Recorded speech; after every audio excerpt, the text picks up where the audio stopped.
British काल में होने वाले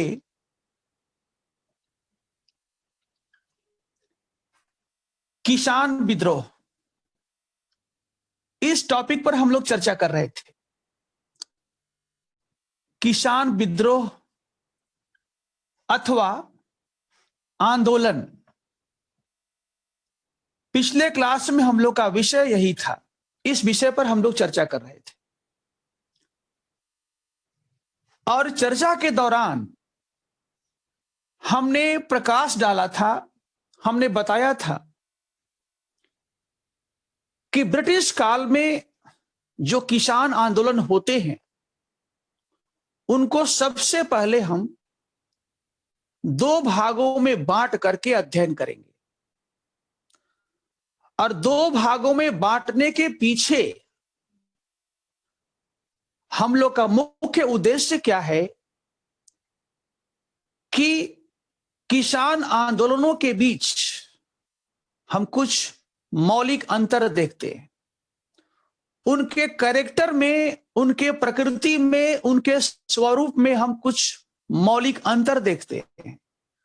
और यही कारण है कि इतिहासकारों ने ब्रिटिश काल में होने वाले किसान आंदोलनों के लिए, उनके अध्ययन के लिए उन्हें दो भागों में विभाजित किया है और फिर अध्ययन किया है। तो पिछले क्लास में हमने बताया था आपको कि देखो भाई, जो 19वीं सेंचुरी में किसान आंदोलन हुए थे उनमें एक हमने बताया था आपको नील किसान,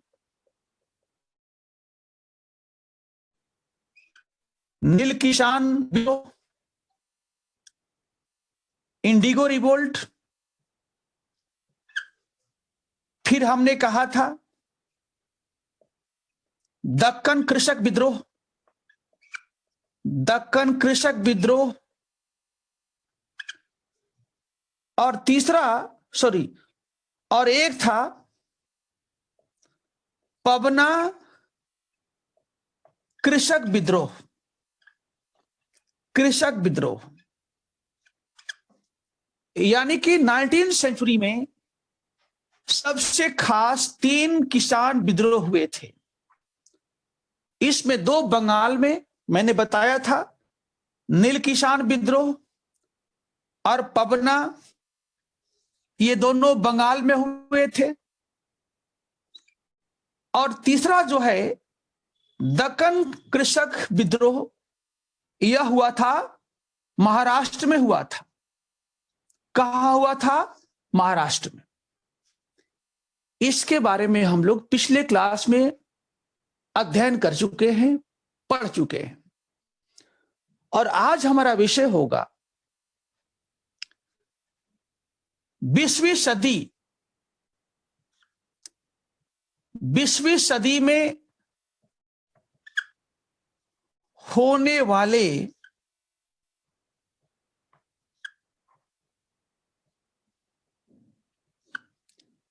किसान विद्रोह, होने वाले किसान विद्रोह। ठीक है, हम लोग इस बारे में चर्चा आज करेंगे। लेकिन इस संदर्भ में चर्चा करने से पहले ऐसा प्रतीत होता है कि हमें जान लेना चाहिए कि जो 19वीं सेंचुरी में किसान विद्रोह हुए उनका कैरेक्टर क्या था, नंबर 1। नंबर 2,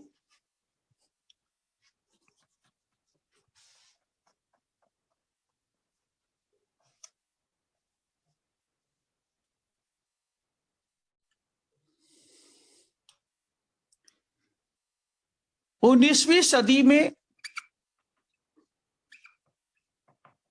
घटित, आप भी हेडिंग डालिएगा, कृषक विद्रोह, कृषक विद्रोह के स्वरूप तथा अंग्रेजी सरकार की नीतियां, इसे आप हेडिंग बना लीजिए। The nature of peasant revolt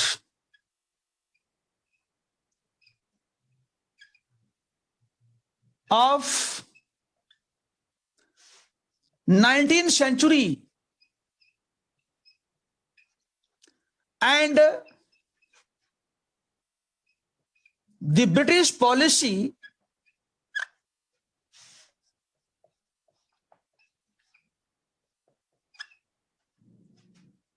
in this context,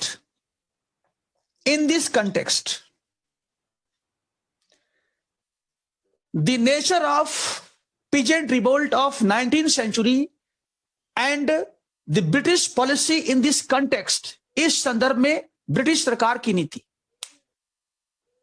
ठीक है, तो चलिए सबसे पहले आप बताइए, मैं सभी से सवाल पूछ रहा हूं, आप जल्दी से इसका उत्तर देंगे और उसके बाद हम बताएंगे। सबसे पहले यू टेल मी, आप बताइए कि 19th सेंचुरी में जो किसान विद्रोह हुए उनका प्रकृति आप किस रूप में देखते हैं? अजीत ने कहा व्यापक,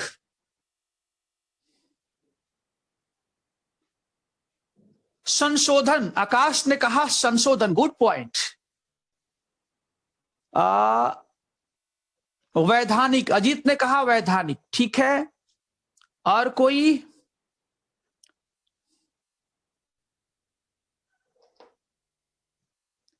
विद्या, आप बताइए। विद्या प्लीज, यदि आप मेरी आवाज सुन रही हैं, प्लीज टेल मी, आपके अनुसार 19th सेंचुरी में किसान विद्रोह का नेचर क्या था, उसका स्वरूप क्या था? जस्ट टेल मी विद्या, आप बताइए। मुनमुन ने कहा ठीक है। इंद्रजीत संशोधन, वेरी गुड, अच्छा पॉइंट है। निशा ने कहा ब्रिटिश गवर्नमेंट के विरोध नहीं, वेरी गुड निशा, बहुत बढ़िया। क्षेत्रीय, ज्योति ने कहा क्षेत्रीय, बहुत सुंदर, बहुत बढ़िया। प्रियंका ने कहा सुधार मात्र, वेरी गुड, सुधारात्मक, ठीक है।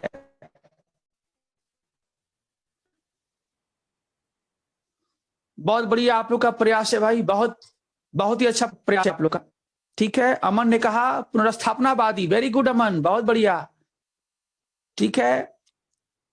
ठीक है बच्चों, इट्स ओके, बहुत अच्छी बात है। I should appreciate you all, मैं सबको प्रशंसा करना चाहता हूं कि आपने प्रयास अच्छा किया है, ठीक है ना, और इसी प्रयास को बनाकर रखें, ठीक है। देखिए बच्चों, इसका फायदा तब मिलेगा जब आप इंटरव्यू देने जाएंगे। आप इंटरव्यू देने जाएंगे उस समय इसका आपको प्रभाव दिखेगा, कारण कि आप कंफ्यूज नहीं होंगे, आप में कंफ्यूजन नहीं होगा। जो आपके सामने प्रश्न किया जाएगा उसका उत्तर देने में आप मुखर रहेंगे, साहसी रहेंगे कि नहीं जो मैं कह रहा हूं वो सही है। नाउ लिसन मी, अब मेरा सुनिए। देखिए बच्चों,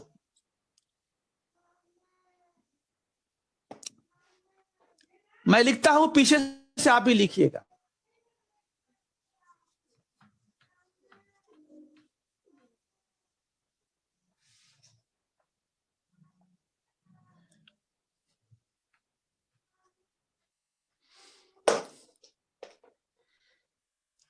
लिखिएगा आप भी।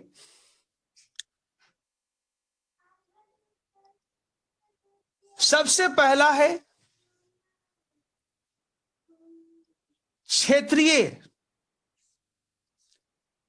क्षेत्रीय स्वरूप, क्षेत्रीय स्वरूप अर्थात अस्थानीय मुद्दा, अस्थानीय मुद्दा है, यानी लोकल इशू है। नंबर 2, नेतृत्व भी स्थानीय है, इनका जो लीडरशिप है वो भी स्थानीय है, ठीक है, और मुद्दा भी स्थानीय है। और हम कह सकते हैं कि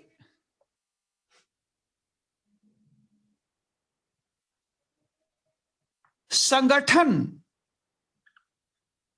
भी स्थानीय, संगठन भी स्थानीय है, यानी कि मुद्दा भी स्थानीय है, लोकल इशू है, इनका नेता भी स्थानीय है और इनका संगठन भी स्थानीय है। मतलब it was localized, it was localized, यह स्थानीय हुआ करते थे, यह क्षेत्रीय हुआ करते थे। पहला पॉइंट। दूसरा पॉइंट, हिंदू मुस्लिम एकता,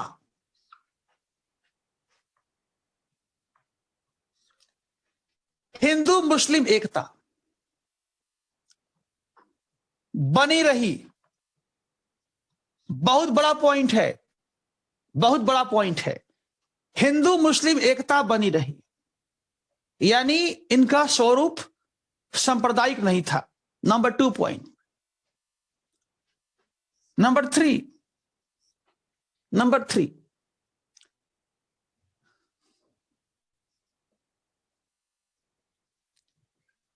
वैधानिक तरीके से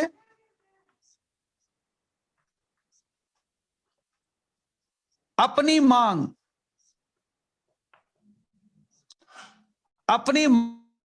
को उठाना, अपनी मांग को उठाना तथा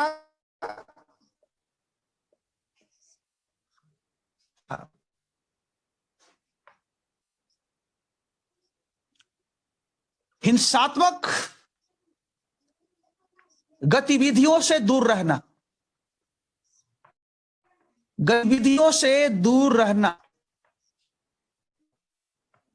हिंसात्मक गतिविधियों से दूर रहना, वैधानिक तरीके से अपनी मांग को उठाना कि भाई सरकार ने जो नियम बनाया है उसके तहत ही हम लोग अपना मांग करना चाहते हैं।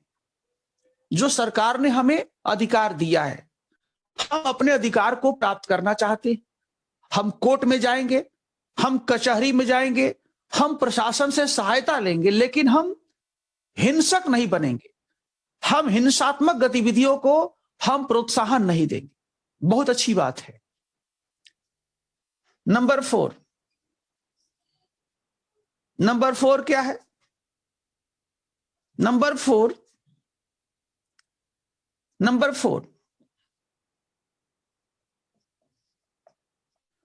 शोषक समूहों का सामाजिक बहिष्कार करना,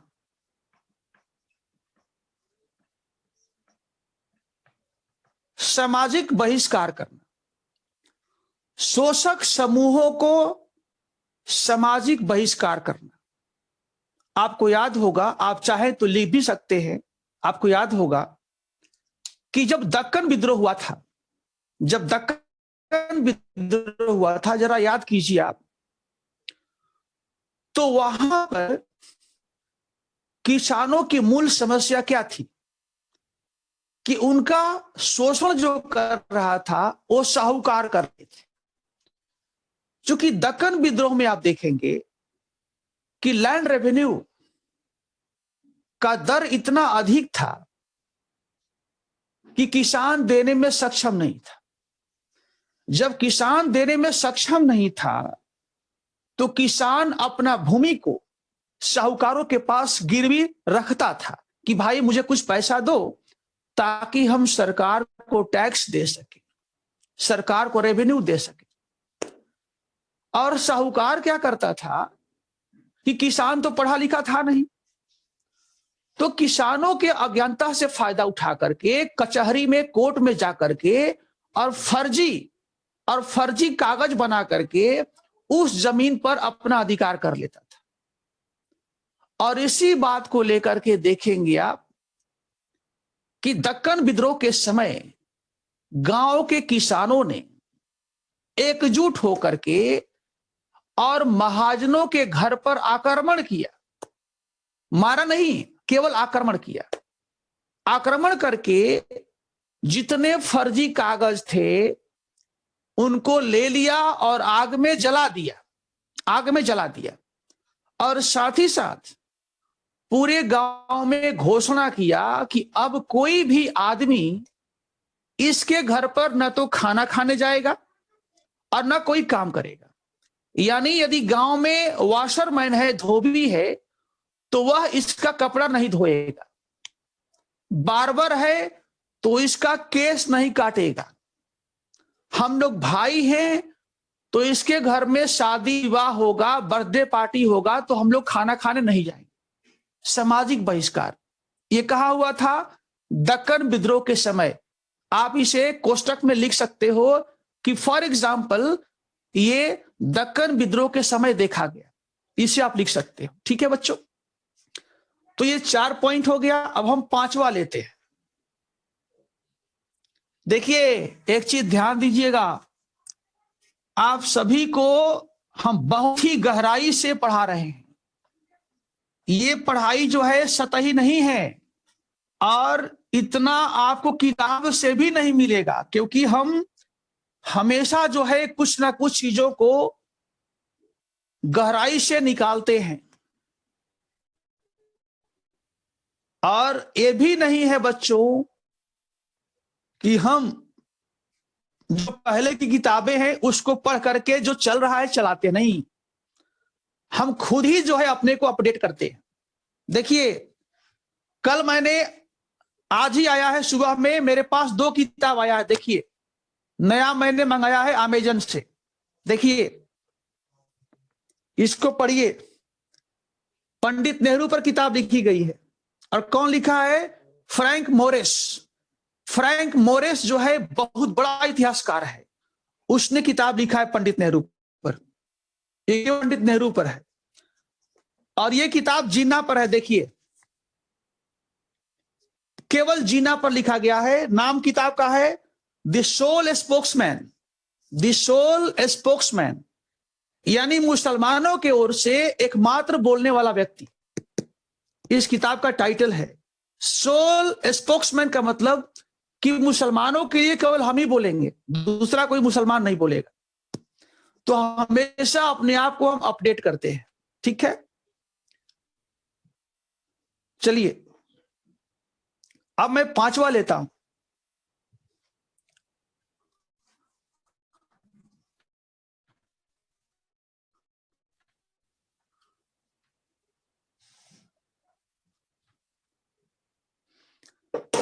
पांचवा पॉइंट होगा, 5वां होगा कि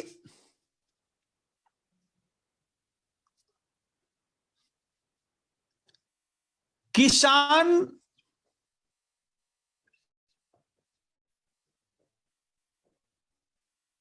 विद्रोहों को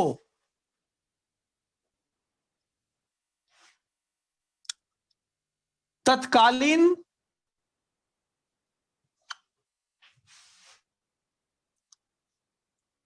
भारतीय अंग्रेजी शिक्षा वर्ग से, अंग्रेजी शिक्षित वर्ग से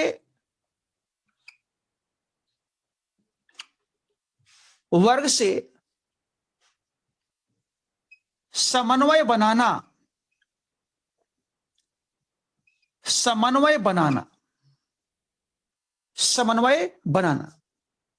जैसे आप पहले लिख चुके हैं बंकिम चंद्र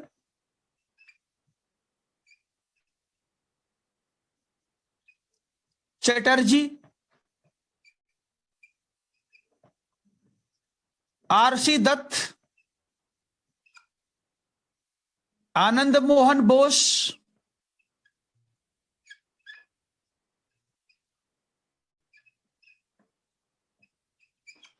SN Banerjee,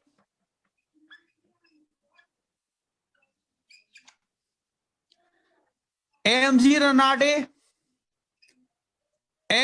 Ranade etcetera etcetera इत्यादि।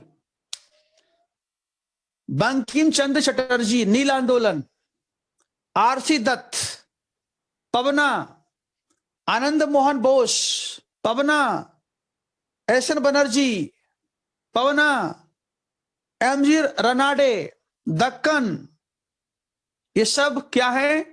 इंटेलेक्चुअल्स हैं। These are English educated Indian who supported the peasant revolts against British। ये सब भारतीय हैं जिन्होंने किसानों के विद्रोह को समर्थन प्रदान किया कि नहीं, आपका मांग सही है, हम सरकार से हम भी आपके लिए सिफारिश करेंगे। बहुत अच्छी बात है।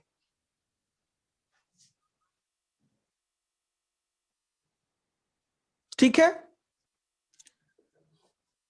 अब मैं छठा लेता हूं। छठा है,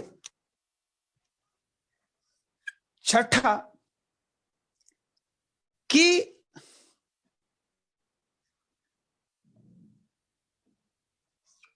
किसान विद्रोहों में आधुनिक राष्ट्रवादी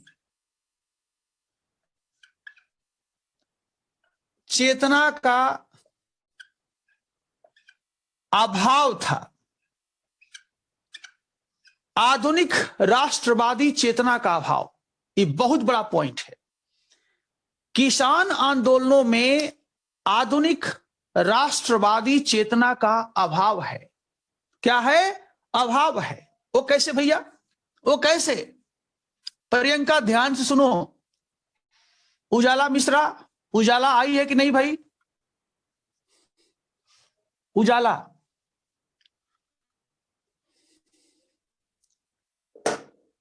उजाला, नताशा, पल्लवी, सारे बच्चे ध्यान से सुनने। हाँ, पवन पांडे ने कहा कि हम केवल महारानी विक्टोरिया के रैयत हैं। वेरी फाइन पवन पांडे। नाउ लिसन मी, ध्यान दीजिए। पहला तो ये राष्ट्रीय चेतना का अभाव का मतलब, राष्ट्रीय चेतना के अभाव का मतलब नंबर 1, पहला,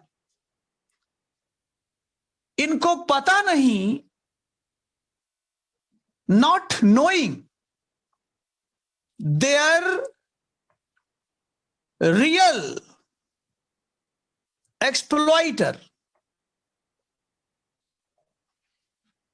पहला तो यही है कि बेचारे समझ नहीं पाते थे कि हमारा शोषक असली है कौन। नॉट नोइंग देयर रियल एक्सप्लॉइटर, अपना वास्तविक शोषण करने वाले को ये बेचारे समझ नहीं पाते थे। इनको लगता था कि भैया ये जमींदार है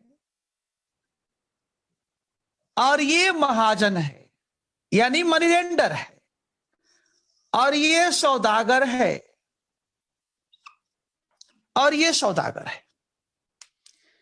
इनको लगता था कि ये हमारा शोषण कर रहे हैं। किसानों को लगता था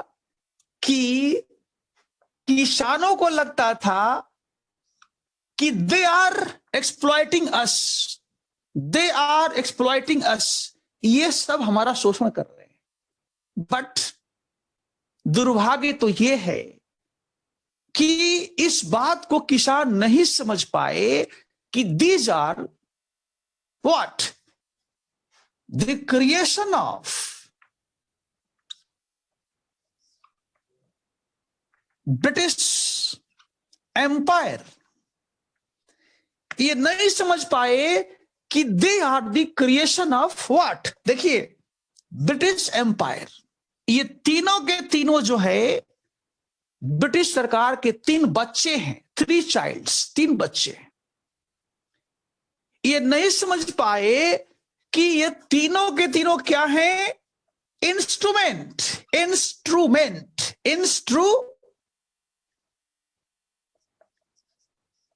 इंस्ट्रूमेंट ऑफ एक्सप्लॉइटेशन। ये नहीं समझ पाए। समझिए बच्चों ध्यान से, ये नहीं समझ पाए कि तीनों क्या है? इंस्ट्रूमेंट मतलब यंत्र, एक्सप्लॉइटेशन मतलब शोषण। ये तीनों शोषण के यंत्र हैं। इसलिए हमारा वास्तविक शोषक ये नहीं है, बट ये है, ब्रिटिश एम्पायर है। क्योंकि इन तीनों को यही पालती है, पोसती है और तीनों के द्वारा शोषण करवाती है और अपना चेहरा बेहतर अच्छा बनाकर चलती है। जैसे नेता करते हैं, दंगा वो करवाते हैं, हमारे ऊपर अत्याचार वो करवाते हैं, हिंदू मुसलमान में लड़ाई वो करवाते हैं, और अपने सही रहते हैं और हम लड़ते हैं। जुबैर, हम लड़ते हैं और जो लड़वाता है वो सही रहता है। ये देखो क्या माजरा है। यानी ये इनका सबसे बड़ा पॉइंट है कि 19वीं सेंचुरी में जितने किसान आंदोलन हुए, उनका चेहरा, उनका कैरेक्टर राष्ट्रवादी नहीं था। राष्ट्रवादी का मतलब कि उनको पता नहीं था कि हमारा शोषण कौन कर रहा है और हमें किसका विरोध करना चाहिए, यह पता नहीं था। लेकिन उसमें उनका दोष नहीं।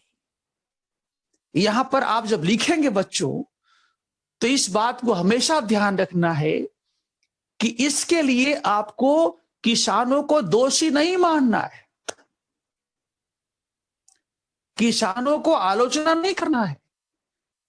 आपको केवल यह बताना है कि 19वीं सेंचुरी में जो किसान विद्रोह हुए, उनमें आधुनिक राष्ट्रवादी चेतना नहीं दिखता है, क्योंकि उस समय राष्ट्रवाद का विकास हुआ भी नहीं था।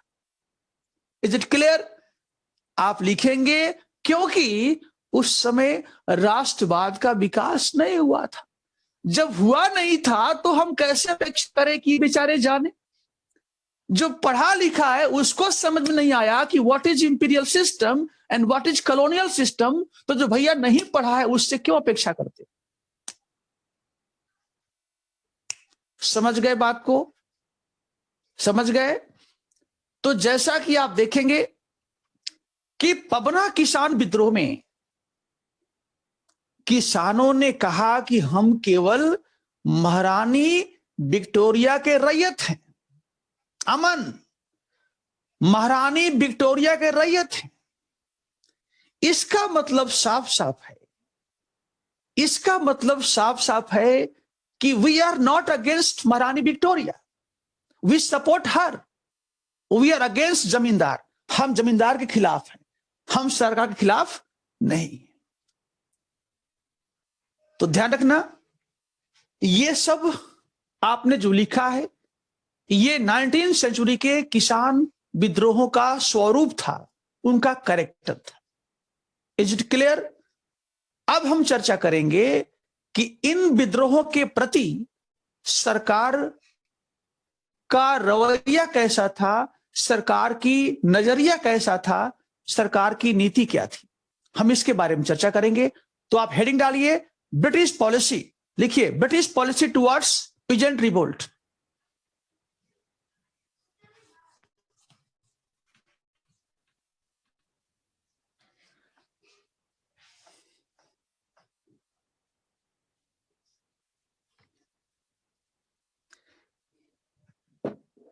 आपने लिख लिया, हेडिंग डाल दिया?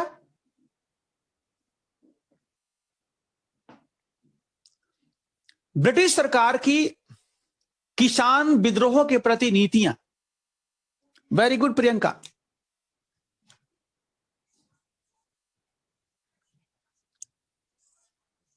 ब्रिटिश सरकार की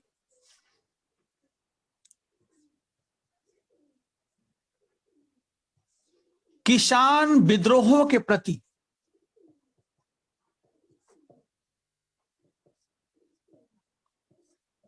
नीतियां।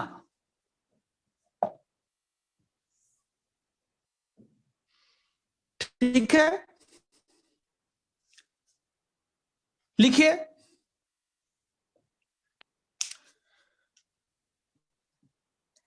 नाइनटीन सेंचुरी में, राइट फास्ट, 19 सेंचुरी में भारत में होने वाले किसान विद्रोहों के प्रति, होने वाले किसान विद्रोहों के प्रति, किसान विद्रोहों के प्रति ब्रिटिश सरकार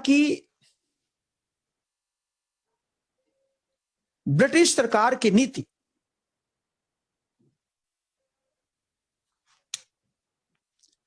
देख के लिखिएगा। नीति रणनीतिक रणनीतिक रणनीतिक उदारता पर अंग्रेजी में स्ट्रेटेजिक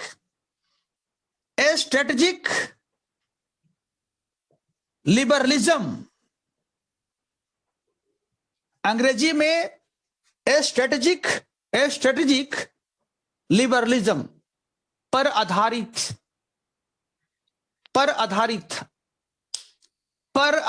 था। क्योंकि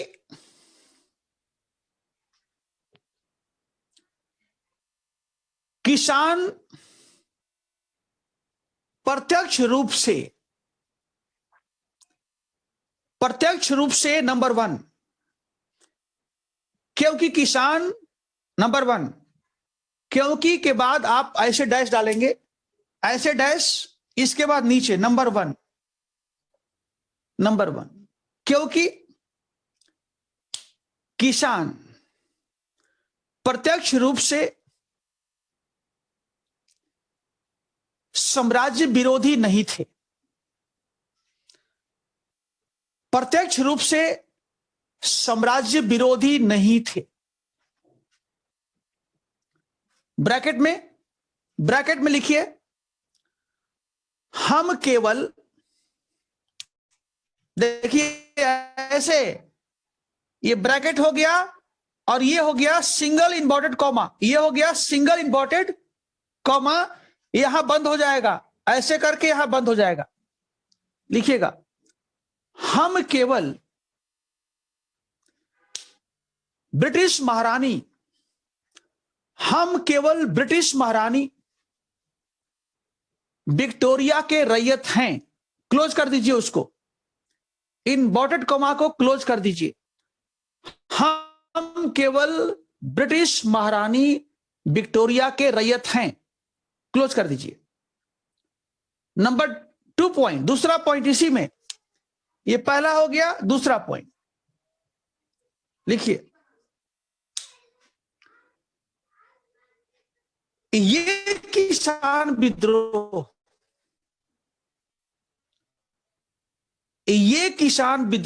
नहीं थे, ये किसान विद्रोह सामान्यतः हिंसक नहीं थे, ये किसान विद्रोह सामान्यतः हिंसक नहीं थे।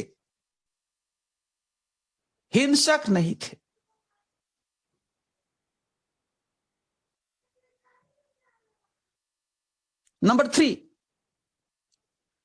सामान्य तौर पर यह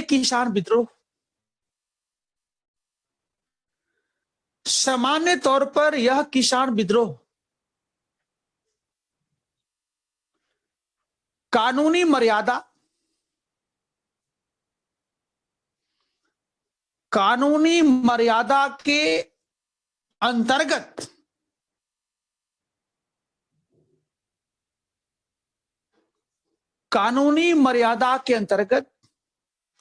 ब्रिटिश सरकार से लैंड रेवेन्यू के दरों में भू राजस्व के दरों में कटौती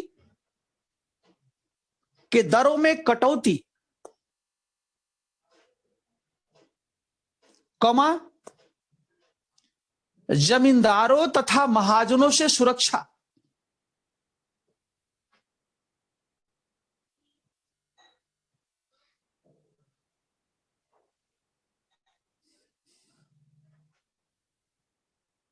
की मांग कर रहे थे।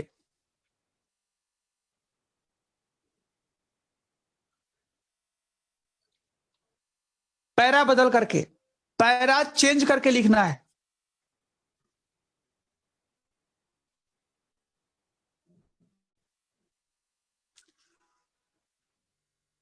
आदिवासी विद्रोहों के विपरीत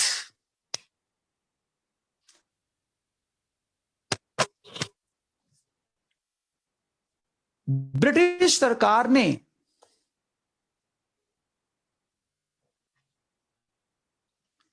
किसानों के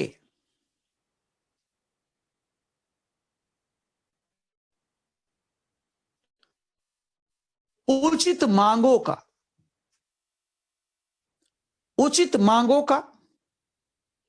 न केवल समर्थन किया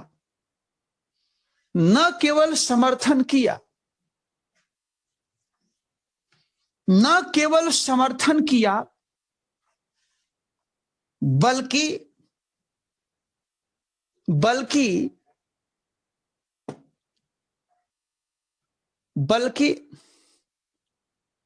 उनके हित में, उनके इंटरेस्ट में, उनके हित में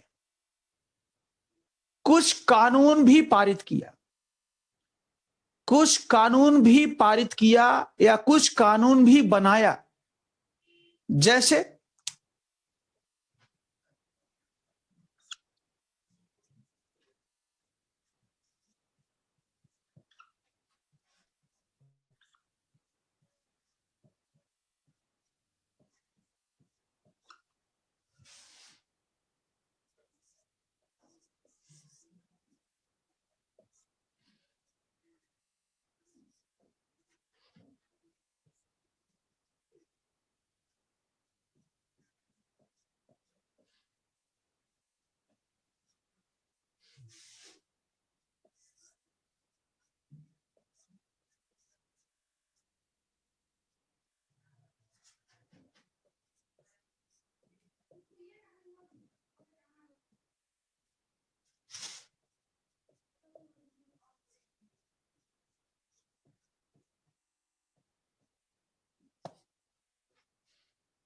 राइट डाउन, लिख लीजिए जल्दी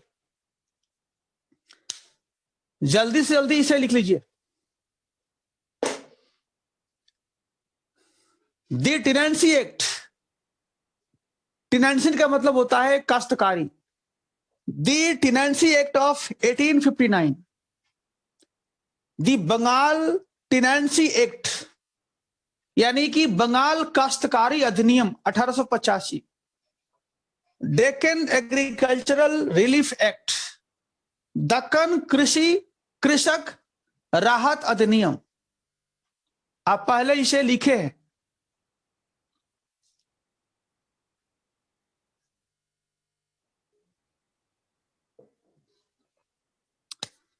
हो गया? इट्स ओके, हो गया। चलिए अब यहां पे क्वेश्चन लिखिए। अच्छा सोनम हिंदी में बोल दें, लिखो जल्दी हिंदी में। 1859 का काश्तकारी अधिनियम, 1859 का काश्तकारी अधिनियम, 1859 का काश्तकारी अधिनियम, इसको लिखो। बंगाल काश्तकारी अधिनियम, बंगाल काश्तकारी अधिनियम 1885, इसको लिखो सोनम, इसको यहां लिखता हूं, देखो यहां पर दक्कन कृषक राहत अधिनियम 1879। Sonam please write down fast. हो गया? बोलो, जल्दी बोलो। ठीक है सोनम, ओके, ठीक है।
Write down.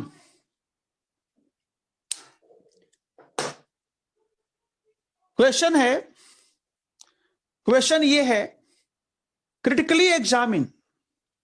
critically examine the nature of peasant revolts of 19th century in India। लिखिए, भारत में 19वीं सदी में, भारत में 19वीं सदी में होने वाले किसान विद्रोहों के स्वरूप का आलोचनात्मक परीक्षण कीजिए। 19वीं सेंचुरी में भारत में होने वाले किसान विद्रोह के स्वरूप का आलोचनात्मक परीक्षण कीजिए, फुल स्टॉप। किसान विद्रोह के प्रति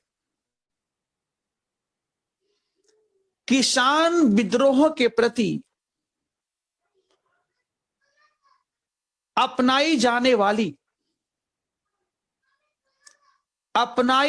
वाली किसान विद्रोह के प्रति अपनाई जाने वाली ब्रिटिश नीति का भी समीक्षा कीजिए, फुल स्टॉप। किसान विद्रोह के प्रति अपनाई जाने वाली ब्रिटिश नीति का भी समीक्षा कीजिए, खड़ी पाई, फुल स्टॉप। इसको लिखना होगा आपको। इट्स ओके, ठीक है।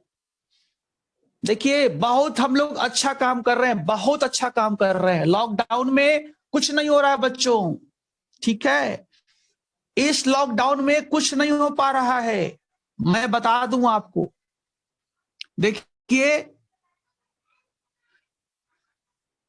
अभी मैं जो क्लास आपका ले रहा हूं, वो मैं दिल्ली से ले रहा हूं, और जो मैंने क्लास जीएस का लिया था वो घर से लिया था, दिल्ली से नहीं लिया था। अभी मैं दिल्ली से क्लास ले रहा हूं, आपका ऑप्शनल।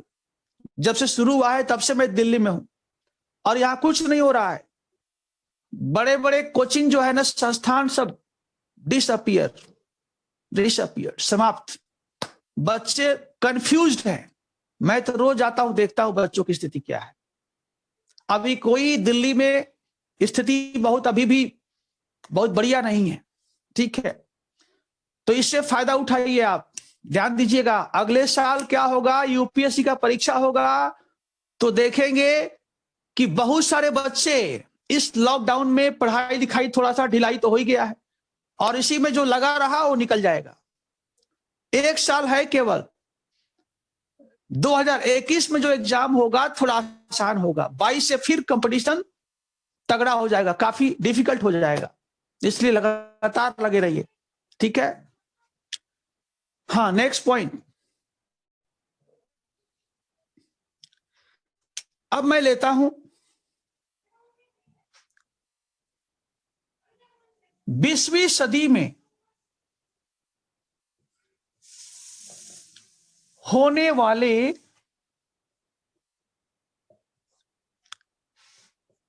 किसान विद्रोह।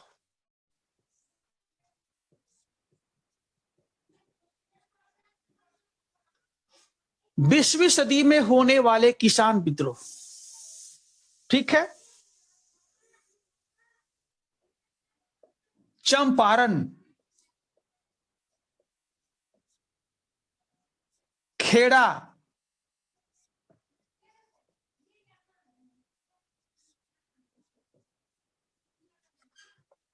Bardoli,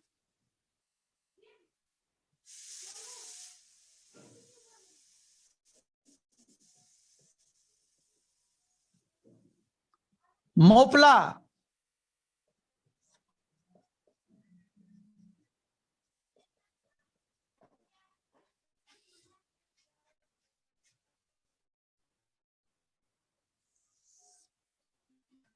तिहागा,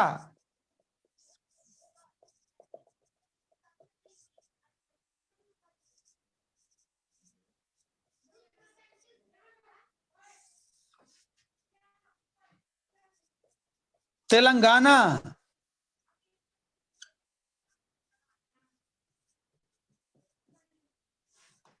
Bareilly,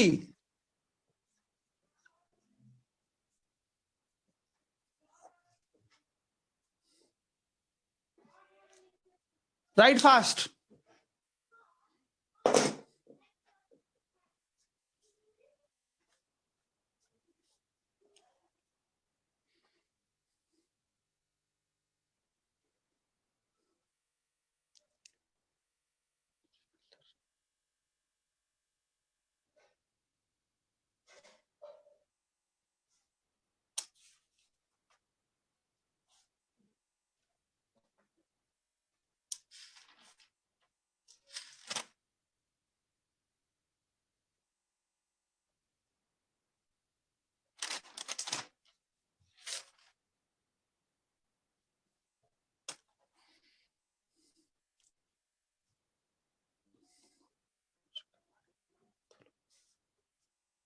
Okay, now let us begin. आप देखोगे कि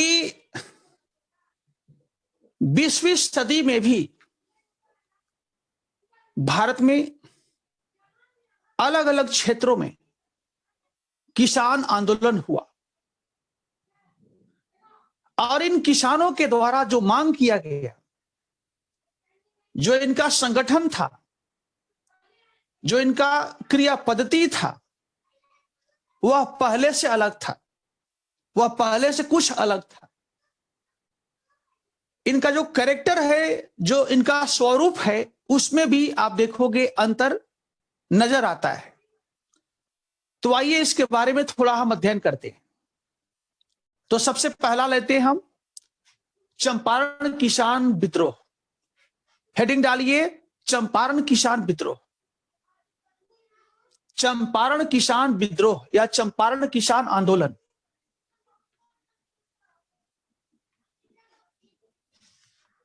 चंपारण किसान विद्रोह या चंपारण किसान आंदोलन, लिखिए लिखिए। यह विद्रोह 1917 में बिहार के चंपारण में, यह विद्रोह 1917 में बिहार के चंपारण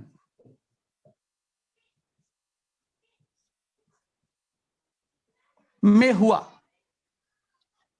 बिहार के चंपारण में हुआ, जहां किसानों के द्वारा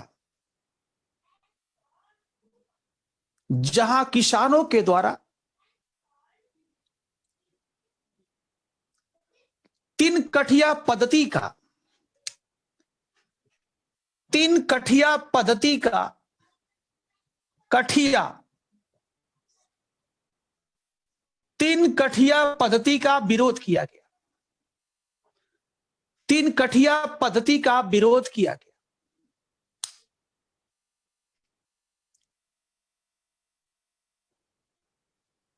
तीन कठिया पद्धति के तहत 3 कठिया पद्धति के तहत किसानों को एक अनुबंध के तहत, एक अनुबंध का मतलब होता है कॉन्ट्रैक्ट, ठेका, इसका मतलब ठेका, कॉन्ट्रैक्ट। 3 कठिया पद्धति के तहत एक अनुबंध के द्वारा किसानों को अपने प्रत्येक बीघा में, अपने प्रत्येक बीघा के 3 कट्ठा जमीन पर 3 कट्ठा जमीन पर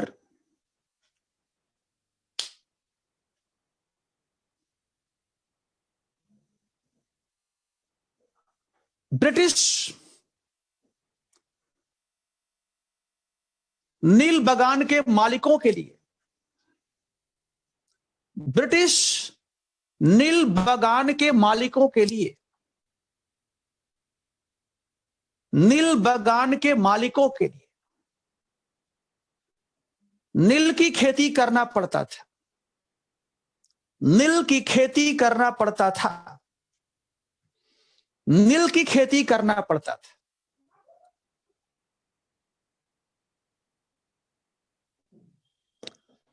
नील की खेती करना पड़ता था।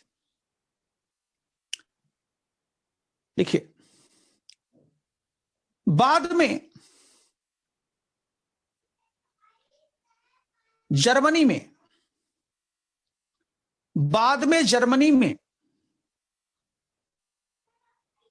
रासायनिक रंग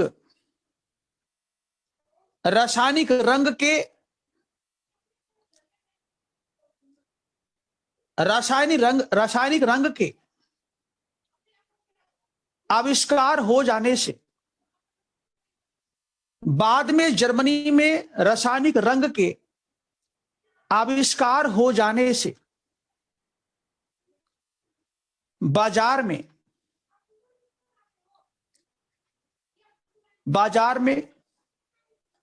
नील से निर्मित प्राकृतिक रंगों की मांग, बाजार में नील से निर्मित प्राकृतिक रंगों की मांग कम हो गई,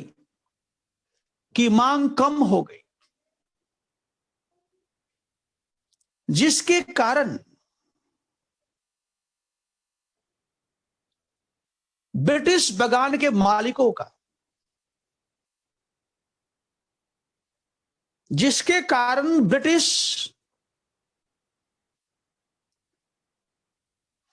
नील मालिकों का नील की खेती में कोई अभिरुचि नहीं रही, कोई अभिरुचि नहीं रही, कोई अभिरुचि नहीं रही,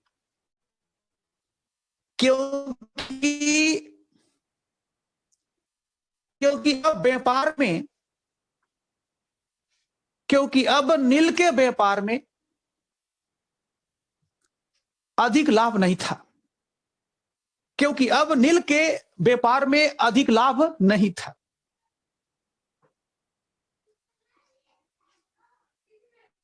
अतः ब्रिटिश नील मालिकों के द्वारा, अतः ब्रिटिश नील बागान के मालिकों के द्वारा, अतः ब्रिटिश नील बागान के मालिकों के द्वारा किसानों पर यह दबाव बनाया गया, यह दबाव बनाया गया कि यदि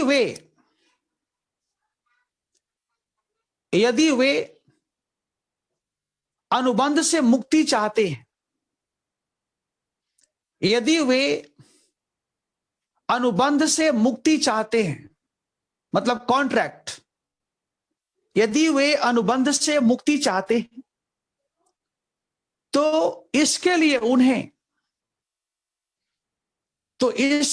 उन्हें एक रकम, तो इसके लिए उन्हें एक रकम मतलब पैसा बागान मालिकों को देना होगा, ब्रिटिश बागान मालिकों को देना होगा, जो कि अधिकतम था, जो कि अधिकतम था, जो कि अधिकतम था।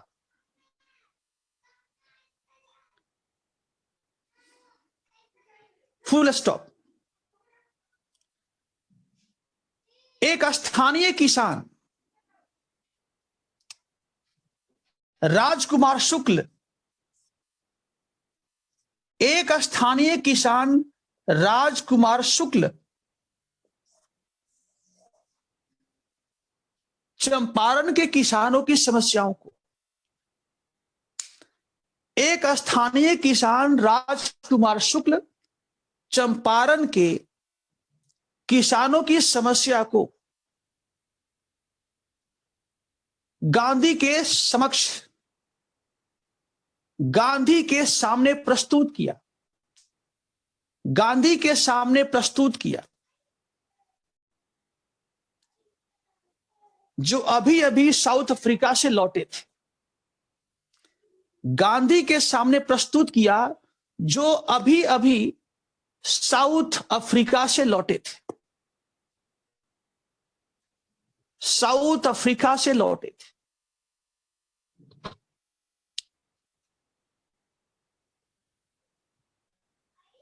और गांधी के द्वारा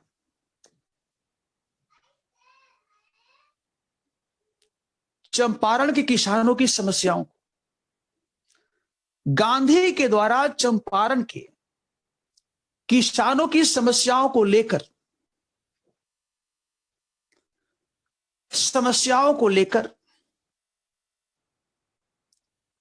अपना पहला सत्याग्रह शुरू किया गया, अपना पहला सत्याग्रह शुरू किया गया।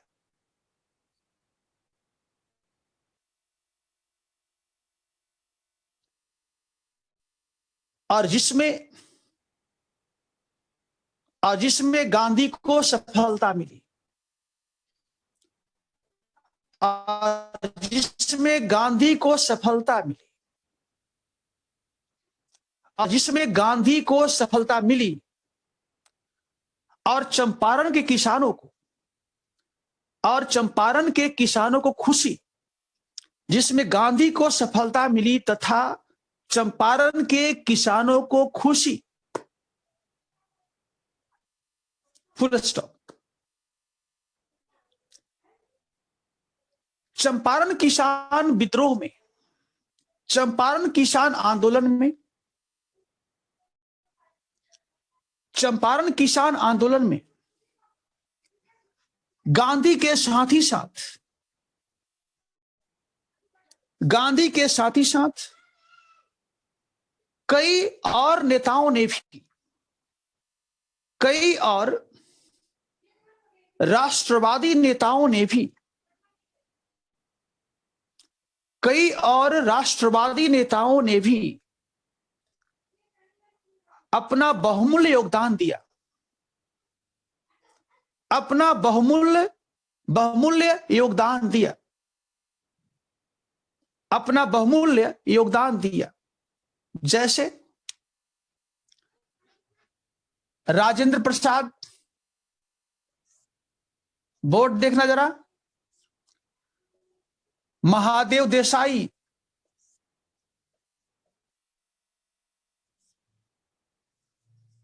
अनुग्रह, नारायण सिंह इत्यादि इत्यादि।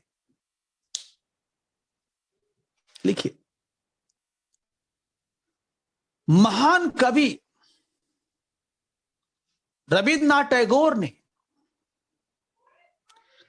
महान कवि रविन्द्रनाथ टैगोर ने इसी क्षण गांधी को महात्मा कहा, इसी क्षण गांधी को महात्मा कहा। महान कवि रविन्द्रनाथ टैगोर ने इसी समय गांधी को महात्मा कहा। कीवार महात्मा। ध्यान देना, यह सत्याग्रह जब चल रहा था तो इसकी सफलता के बाद रविन्द्रनाथ टैगोर ने गांधी को महात्मा के पदवी से सम्मानित किया कि आप महात्मा के योग्य हैं। ठीक है, तो बच्चा, ये जो है पहला आपका किसान विद्रोह हुआ, ये हुआ 20वीं सदी में पहला किसान विद्रोह, और जिसमें सफलता प्राप्त हुई।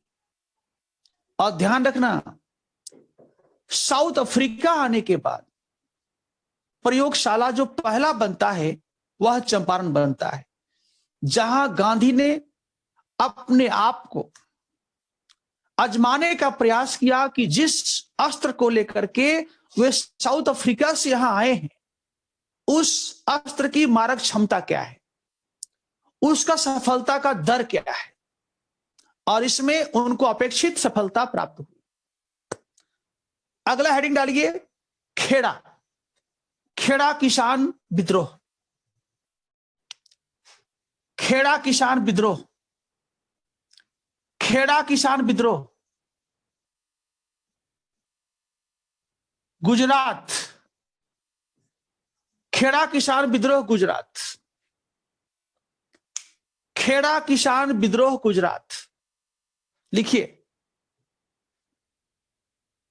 लिखिए, खेड़ा किसान विद्रोह का,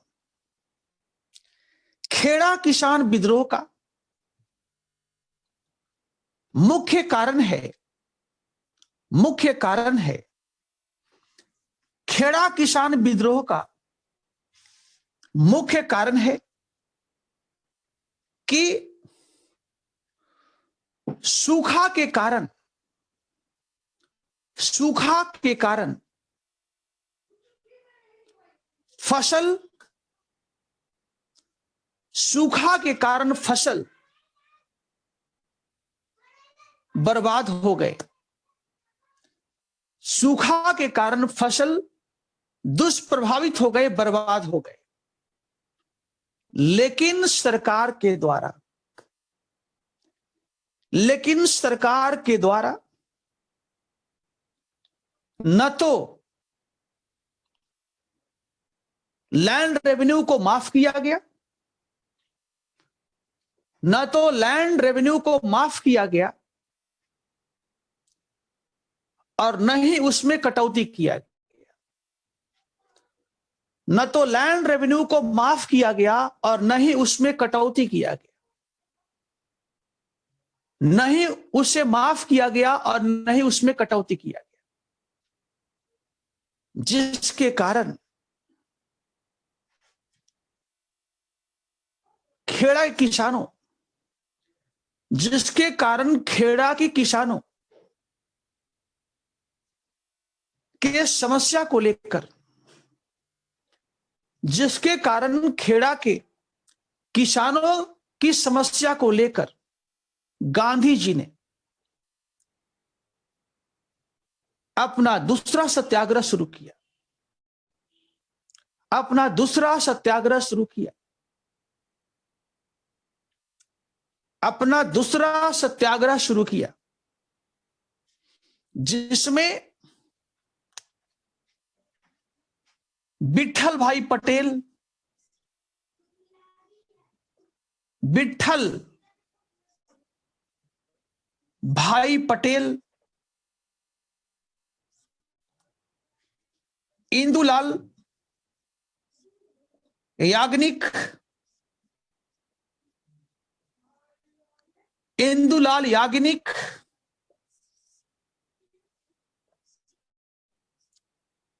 सरदार पटेल, महादेव देसाई,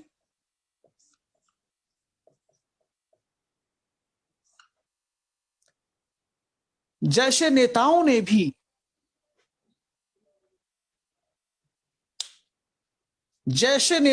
भी गांधी को अपना नैतिक समर्थन दिया, गांधी को अपना नैतिक समर्थन दिया।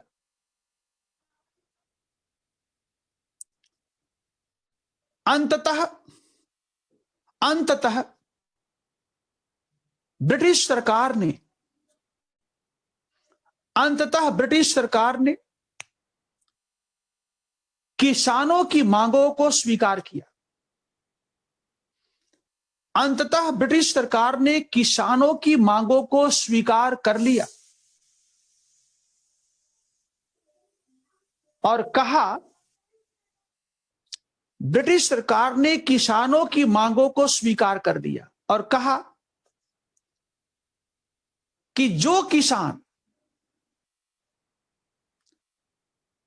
किसान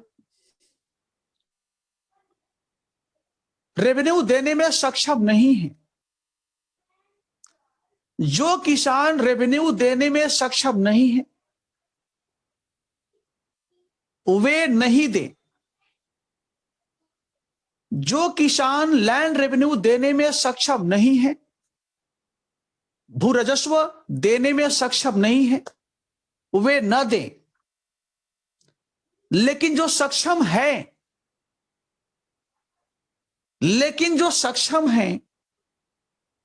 वे दे सकते हैं। लेकिन जो सक्षम है वे दे सकते हैं। लेकिन जो सक्षम है वे दे सकते हैं। Full stop.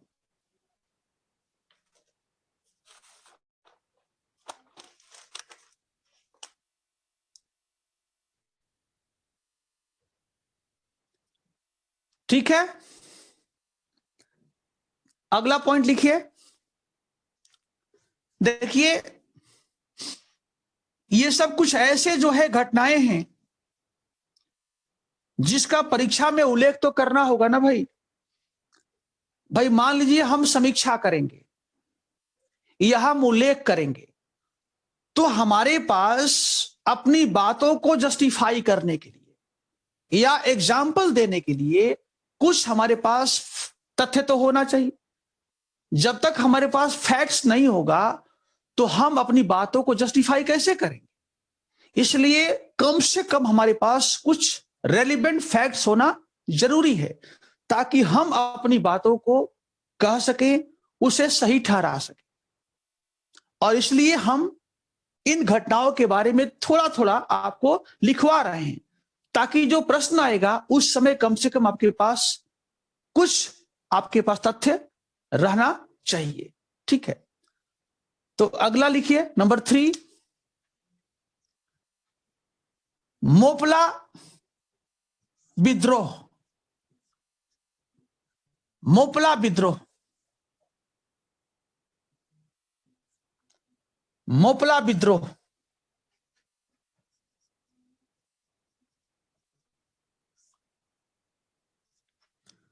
मोपला विद्रोह लिखिए।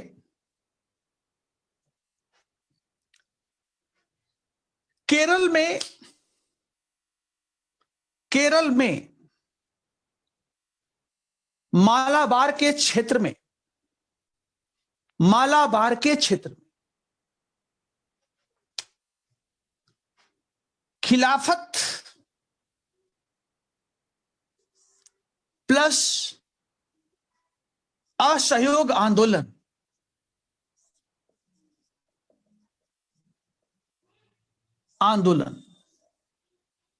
के दौरान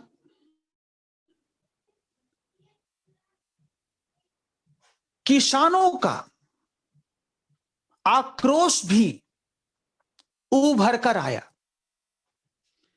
किसानों का आक्रोश भी उभर कर आया। किसानों का आक्रोश भी उभर कर आया।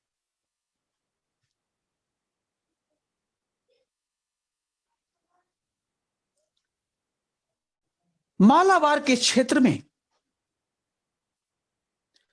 मालाबार के क्षेत्र में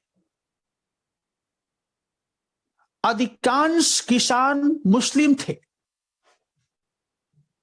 अधिकांश किसान मुस्लिम थे, जबकि जमींदार हिंदू। Full stop. जबकि जमींदार हिंदू। लेकिन यह प्रारंभ में कोई सांप्रदायिक विद्रोह नहीं था।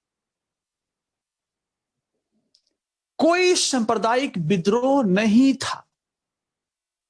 मूलतः जमींदार विरोधी, सरकार विरोधी। कोई सांप्रदायिक विद्रोह नहीं था। मूलतः यह एक जमींदार विरोधी, सरकार विरोधी कृषक विद्रोह था।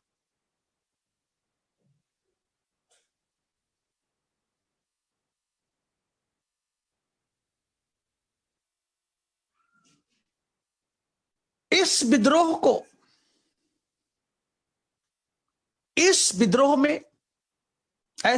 विद्रोह में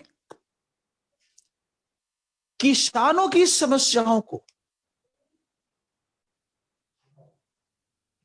गांधी ने भी, किसानों की समस्याओं पर गांधी ने भी अपना नैतिक समर्थन दिया था और दौरा भी किया था।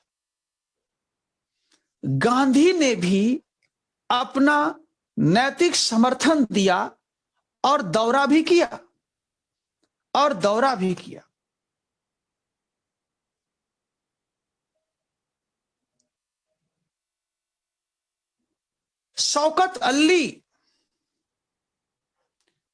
शौकत अली, मौलाना आजाद, शौकत अली, मौलाना आजाद जैसे राष्ट्रवादी मुस्लिम नेताओं का भी दौरा हुआ। शौकत अली,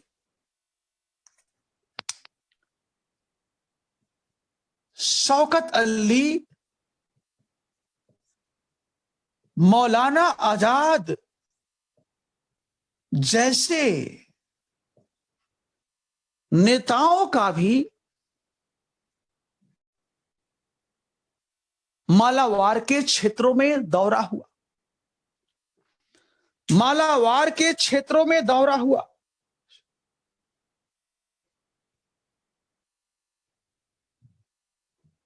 लेकिन इस विद्रोह के कैरेक्टर में, इस विद्रोह के प्रकृति में तब अचानक, इस विद्रोह के प्रवृत्ति में तब अचानक परिवर्तन हो गया, तब अचानक परिवर्तन हो गया और इसके ऊपर सांप्रदायिक रंग चढ़ गया। तब अचानक परिवर्तन हो गया और इसके ऊपर सांप्रदायिक रंग चढ़ गया। सांप्रदायिक रंग चढ़ गया जब ब्रिटिश सरकार के दबाव में आकर, जब ब्रिटिश सरकार के दबाव में आकर, जब ब्रिटिश सरकार के दबाव में आकर यहां के हिंदू जमींदारों ने भी, यहां के हिंदू जमींदारों ने भी मुस्लिम किसानों, जिन्हें मोपला कहा जाता था, मुस्लिम किसानों जिन्हें मोपला कहा जाता था, जिन्हें मोपला कहा जाता था, जिन्हें स्थानीय स्तर पर, स्थानीय रूप से मोपला कहा जाता था, के दमन में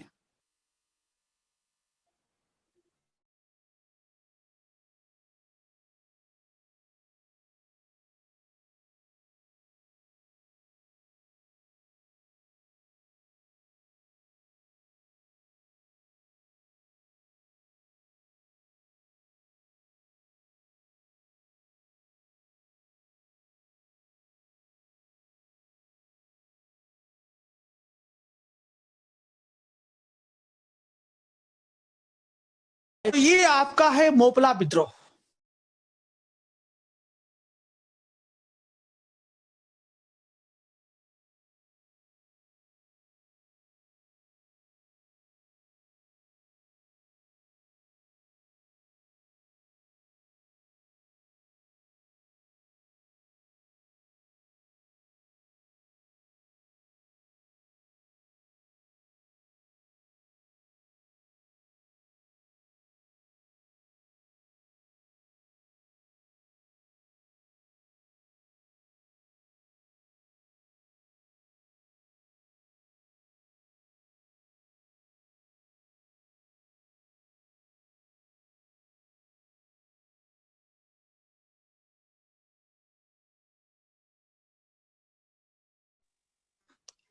अब आवाज आ रही है? बारदोली कृषक आंदोलन, लिखिए बारदोली कृषक आंदोलन।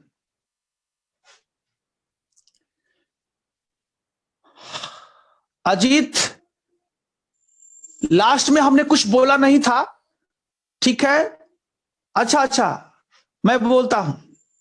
ओके ओके, हमने कहा था, लिसन मी, हमने कहा था कि इस विद्रोह के स्वरूप में या इसके प्रकृति में तब अचानक परिवर्तन हो गया और इसके ऊपर सांप्रदायिक रंग चढ़ गया जब ब्रिटिश सरकार के दबाव में आकर कुछ हिंदू जमींदारों ने मुस्लिम किसान, जिन्हें स्थानीय रूप से मोपला कहा जाता था, के दमन में ब्रिटिश सरकार को सहायता प्रदान किया गया। यही हमने कहा था, ब्रिटिश सरकार को सहायता प्रदान किया गया, फुल स्टॉप। यही था मोपला विद्रोह के बारे में, ठीक है? और इतना ही लिखना भी है आपको, इससे अधिक नहीं लिखना है, ठीक है? अगला हेडिंग डालिए, बारदोली किसान विद्रोह, बारदोली कृषक आंदोलन या बारदोली किसान विद्रोह। मैप बना करके गुजरात, ये गुजरात हो गया। टाइम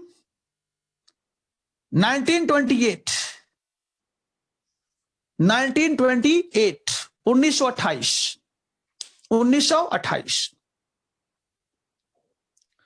देखिए,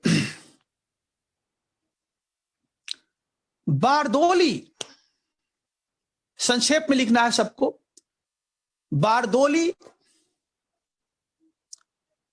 असहयोग आंदोलन के समय से ही, बारदोली असहयोग आंदोलन के समय से ही, असहयोग आंदोलन के समय से ही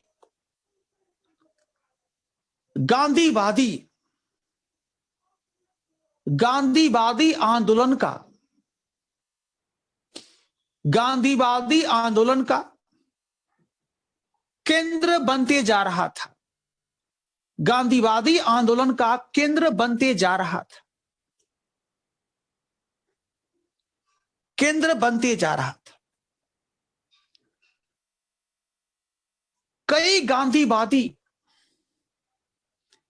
कई गांधीवादी नेताओं के द्वारा,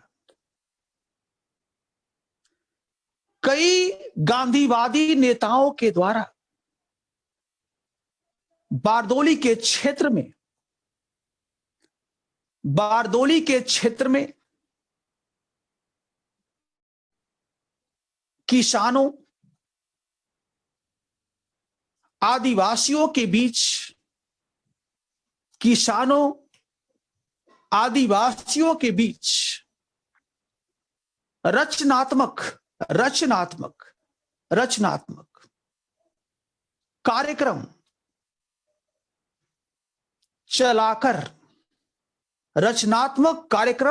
चलाकर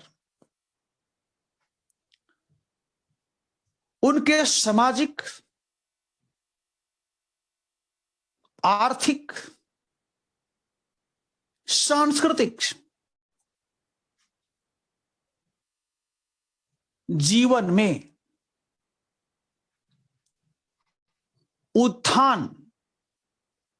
उत्थान लाने का प्रयास किया जा रहा था। जैसे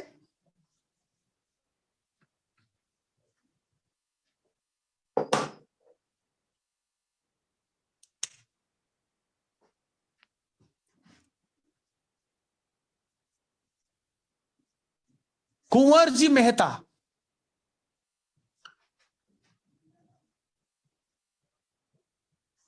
मेहता,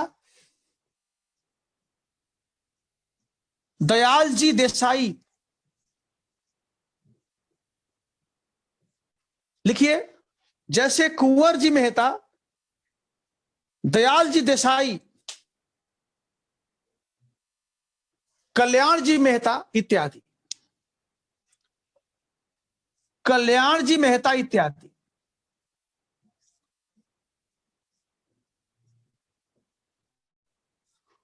कुंवर जी मेहता, दयाल जी देसाई, कल्याण जी मेहता इत्यादि। बारदोली आंदोलन में सरदार पटेल ने भी, बारदोली आंदोलन में सरदार पटेल ने भी ऐतिहासिक भूमिका का निर्वहन किया, ऐतिहासिक भूमिका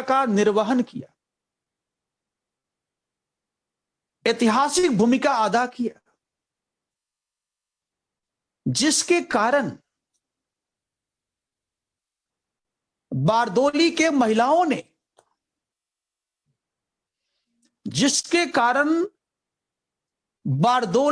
महिलाओं ने,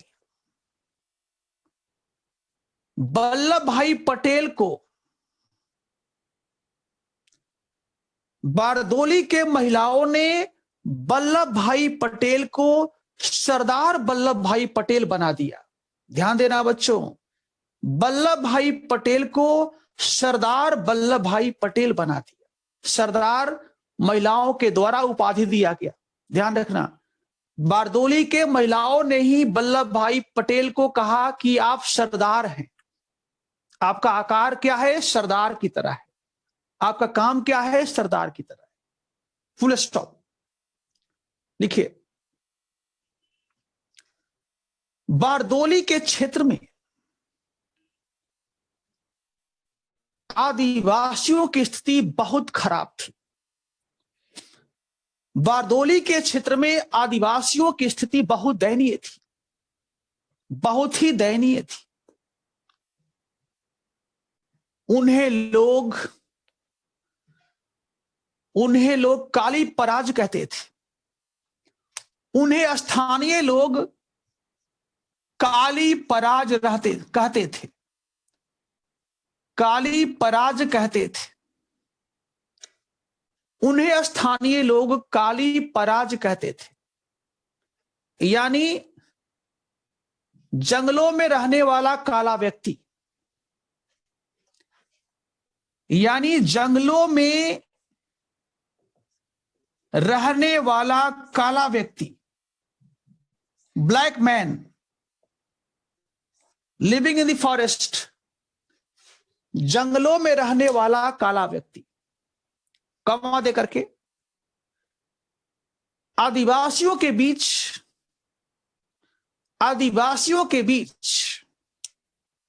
हाली प्रथा भी प्रचलित था। आदिवासियों के बीच हाली, HALI हाली प्रथा भी प्रचलित था, जिसका अर्थ होता है बंधुआ मजदूर। हाली का अर्थ होता है बंधुआ मजदूर, फोर्स्ड लेबर, बंधुआ मजदूर, फोर्स्ड लेबर। ठीक है। गांधी के सुझाव पर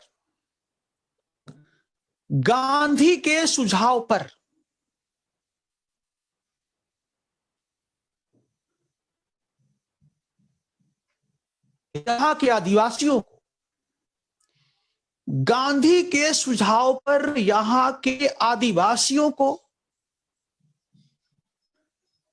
काली पराज के जगह रानी पराज कहा गया। काली पराज के जगह रानी पराज कहा गया, रानी पराज कहा गया। यानी जंगलों में रहने वाला काला व्यक्ति नहीं, बल्कि जंगलों की रानी। मतलब आप लोग जंगलों की रानी हैं, आप लोग जंगलों के राजा रानी हैं, यानी सम्मानित व्यक्ति। कॉमा दे करके हाली प्रथा को समाप्त किया गया, हाली प्रथा को समाप्त किया गया। कॉमा दे करके आदिवासियों की भाषा को समझा गया, आदिवासियों की भाषा को समझा गया, ताकि उनके पढ़ाई लिखाई के लिए आदिवासियों की भाषा को समझा गया, ताकि उनकी मूल समस्याओं को समझा जा सके। आदिवासियों की भाषा को समझा गया ताकि उनकी मूल समस्याओं को जाना जा सके। कॉमा दे करके आदिवासी क्षेत्रों में शिक्षा के प्रचार हेतु, आदिवासी क्षेत्रों में शिक्षा के प्रचार हेतु कई छोटे छोटे आश्रम का भी गठन किया गया, कई छोटे छोटे शैक्षणिक आश्रम का भी गठन किया गया, कई छोटे छोटे शैक्षणिक आश्रम का भी गठन किया गया, एजुकेशनल आश्रम का भी गठन किया गया। Full stop. पैरा बदल करके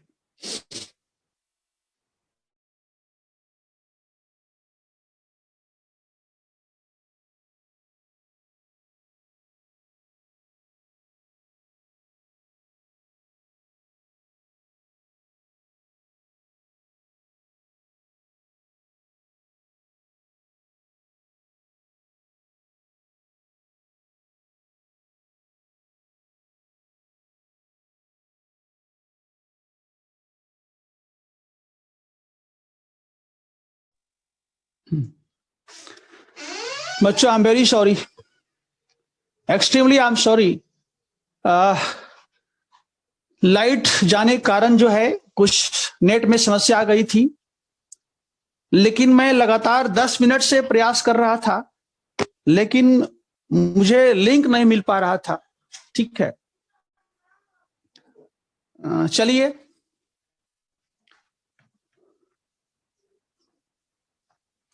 जरा आप बताएंगे मेरा लास्ट सेंटेंस क्या था, मेरा अंतिम सेंटेंस क्या था, वहीं से हम शुरू करते हैं। अभी मेरे पास कम से कम 5-10 मिनट का समय है।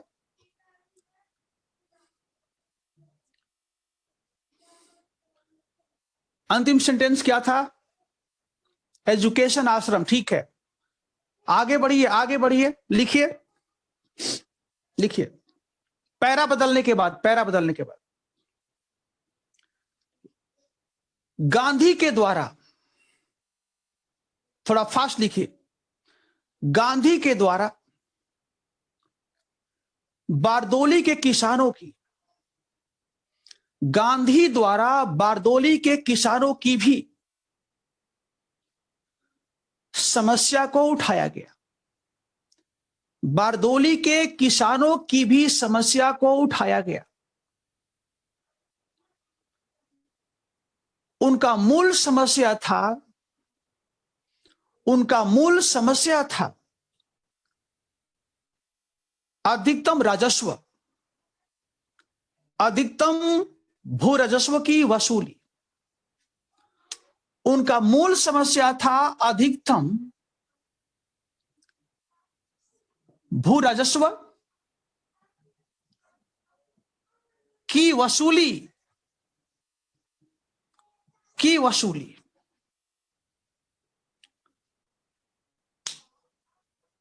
अंतोगत्वा, अंतोगत्वा गांधी के सत्याग्रह, गांधी के सत्याग्रह, सरदार पटेल के प्रयासों के साथ ही, गांधी के सत्याग्रह सरदार पटेल के प्रयासों के साथ ही साथ स्थानीय किसानों, स्थानीय किसानों के समर्थन से, स्थानीय समस्या, स्थानीय किसानों के समर्थन से ब्रिटिश सरकार ने यहां के किसानों की समस्याओं को, यहां के किसानों की समस्याओं को, यहां के किसानों की समस्याओं के संदर्भ में, ऐसे के संदर्भ में एक सकारात्मक, एक सकारात्मक समाधान, एक सकारात्मक समाधान प्रस्तुत किया, एक सकारात्मक समाधान प्रस्तुत किया। यह गांधीवादी सत्याग्रह का, यह गांधीवादी सत्याग्रह का एक और जीत थी। यह गांधीवादी सत्याग्रह की एक और जीत थी, एक और जीत थी। Full stop. अगला लिखिए, तेभागा किसान विद्रोह। तेभागा, तेभागा किसान विद्रोह। लिखिए, तेभागा किसान विद्रोह, तेभागा किसान विद्रोह।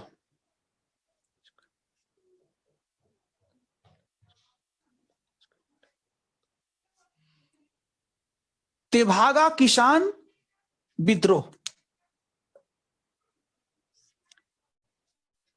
1946-47। लिखिए 1946, 1947।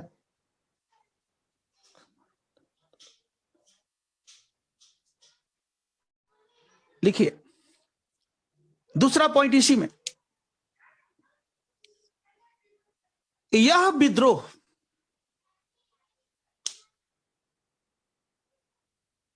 स्थानीय जमींदार,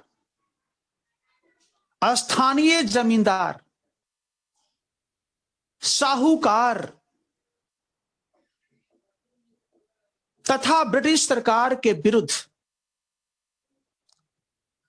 उभर कर आया था,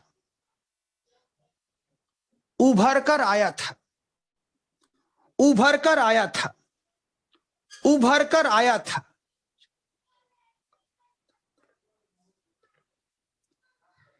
इस विद्रोह का लोकप्रिय नारा था, इस विद्रोह का लोकप्रिय नारा था, लोकप्रिय नारा था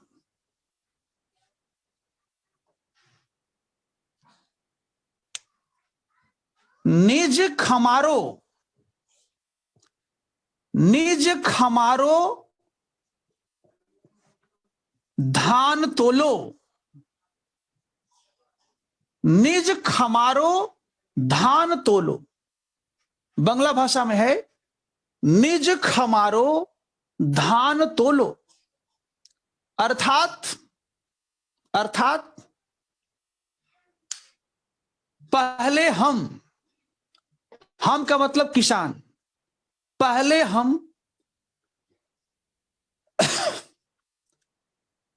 खेत से अनाजों को अपने घर पर ले जाएंगे, पहले हम खेत से अनाजों को अपने घर ले जाएंगे, अपने घर ले जाएंगे और वहां से भूमि के मालिकों को, वहां से भूमि के मालिकों को 1/3 उपज का 1/3 भाग देंगे। ते भागा मतलब 3 भाग। प्रियंका शब्दावली समझो, ते भागा, देखो ते भागा, ते मतलब 3, भाग मतलब पार्ट, ते भागा, ते मतलब 3, भाग मतलब हिस्सा, 3 हिस्सा। वहां से भूमि के मालिकों को 1/3 भाग दिया जाएगा। लिखिए ब्रिटिश सरकार के द्वारा स्थापित, ब्रिटिश सरकार के द्वारा स्थापित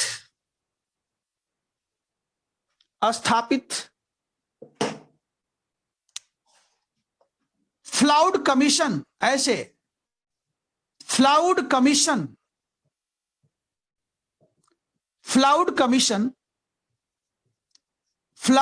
ऐसे फ्लाउड कमीशन ने भी इस बात का सिफारिश किया, इस बात का सिफारिश किया कि किसानों को अपने उपज का 1/3 भाग ही, अपने उपज का 1/3 भाग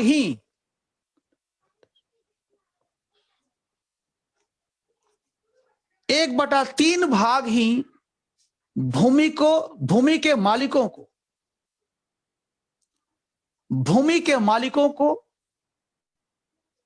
देना होगा, भूमि के मालिकों को देना होगा। इस विद्रोह में जमींदारी व्यवस्था को समाप्त करने का भी मांग किया गया, इसमें जमींदारी व्यवस्था को समाप्त करने का भी मांग किया गया। समाप्त करने का भी मांग किया गया। कंसारी हलधर, कंसारी हलधर नाम है, कंसारी हलधर, अशोक बोस जैसे नेताओं ने किसानों के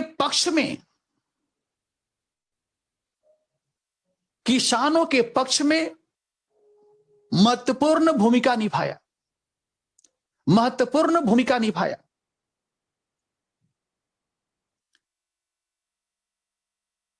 साथ ही साथ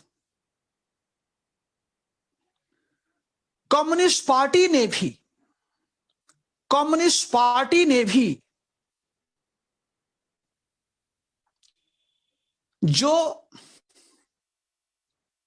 1942-43 के दौरान, 1942 एंड 43 के दौरान, 1942 एंड 43 के दौरान बंगाल में पढ़ने वाले अकालों के समय से ही, बंगाल में पढ़ने वाले अकालों के समय से ही किसानों के बीच राहत कार्य में लगे थे। किसानों के बीच राहत कार्य में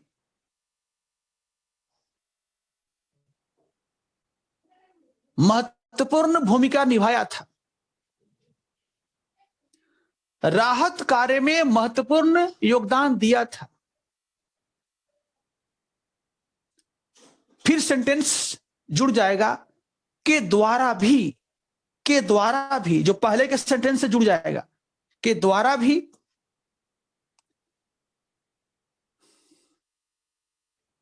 महत्वपूर्ण योगदान दिया गया, महत्वपूर्ण भूमिका निभाया गया।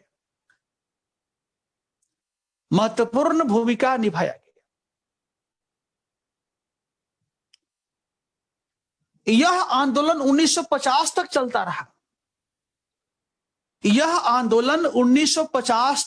रहा। 1950 तक चलता रहा।